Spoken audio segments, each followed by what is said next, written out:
И здравейте, скъпи приятели! Аз съм Нехтито Едит. Няма да е едит това видео, но ще е шорт. И днес ще ви разкажа за една драма, която е безумна, но ще видите. Случи се двама ютубъри на име Кобрата и Али Чакала решили да направят видео, някаква реакция. Добре, той и са го обиждали в кавички, им казвам в кавички. И на всичкото отгоре, той Александър Янев, Александър Янев се е писал в YouTube. Сега ще го видите канала. И реши да направя ново видео. Ще го видите на снимка.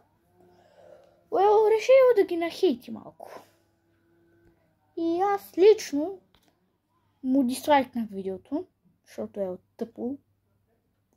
И аз подкрепям Али и Кобрата, защото те не са го хейтили, просто си казват мненията.